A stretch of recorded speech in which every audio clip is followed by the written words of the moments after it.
Ladies and gentlemen, welcome to this edition of King David's Knowledge. I'm your host, David Montoya, and today we'll be discussing about giant structures around the world. We are all aware about Noah's flood, and through legends and folklores and traditions, that the same story has been spread out through many cultures around the world. It is my time to share my theory with you that they have left evidence all around the world for us to see.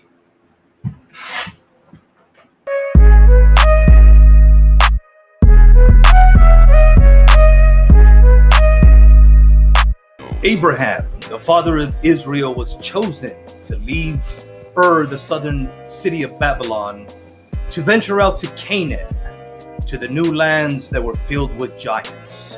Now we will see the evidence that was left behind. Genesis chapter 14.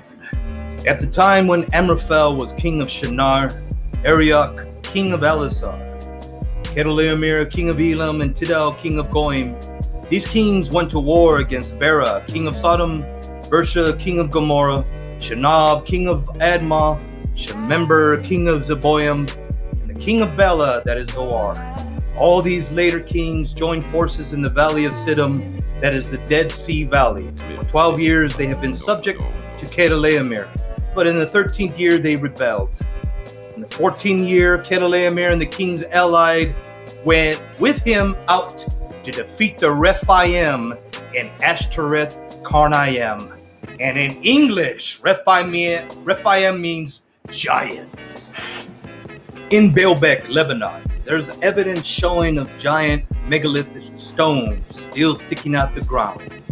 There are many videos on YouTube that you can see today of that evidence showing those ancient wars by Abraham and the kings that went to Canaan.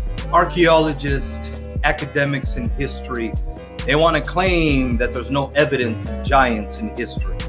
While in South Africa, we do have that evidence. And there's a giant footprint that you can see, as well as many videos on YouTube. Angkor Wat is a temple complex in Cambodia and is the largest religious monument in the world. With all the religious texts, with all the information that we know about from the empires, from Babylon, from Assyria to Greece, Rome, and many others, there's nothing that we've ever heard about with so many religious sites, so many temples that were built in those cultures that can compete with this site. So where did it come from?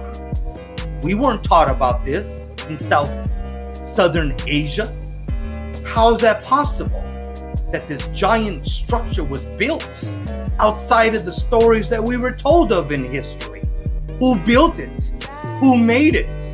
Why did they make it? They say it was built in the 12th century, but we have no idea how long ago it was built. Other evidence shown in Southeast Asia is a place called the Plain of Jars in Laos, where there's a giant field with giant jars bigger than us. Why would we need them? Why would we use them? Who would build them if they're so large that we can't even carry them? Along with this evidence showing all around the world, again, evidence of that civilization before the flood of Noah. Again, archaeologists and academics of history will say again that there's no history of giants. Well, again, they're wrong, because there is evidence, and there is a giant footprint in Indonesia. And even those people in that local area have a story and a legend of a giant long ago. In Japan, there's a place called Isho no Hoden, an evidence of a giant stone structure again that the people of Japan don't even know where it comes from. In their cultures and their legends, they have no evidence in history that their people even made it themselves. So again, where do these giant structures come from? Close to Japan is another continent called Russia. And again, there's evidence of giant stone wall structures that were recently discovered by their own people. So again, not even told in history, not told in the Bible, not told by the ancient empires that ruled the world. So again, where does this evidence of these giant structures come from? Further evidence in Russia shows in the northern Russian islands, where they show giant stone spheres, literally just laying on the ground in front of the ocean and in front of the sea. Where would these giant structures come from? Can even people live in those areas that are so cold? I don't see villages. I don't see cities. So where did this come from? Lastly, the European empires that started to grow in Europe after the fall of Rome, and the Catholic Church started to create itself through Constantine and the acceptance of Christianity in the Council of Nicaea in 325. As the European empires started to grow stronger and stronger, even past the Crusades, then they started to venture out in the 15th, 16th, and 17th centuries all around the world.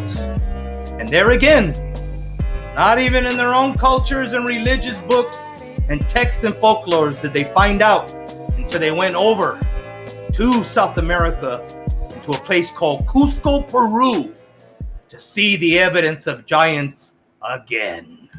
And then this is where I come in. The editor. The guy who does the stuff, alright? The video's over. Just let you know that. Hey, go ahead, subscribe. Like the video too. Leave a comment. Share it. Share it too, because, people still do that. They share videos. Why don't you go ahead and do that too,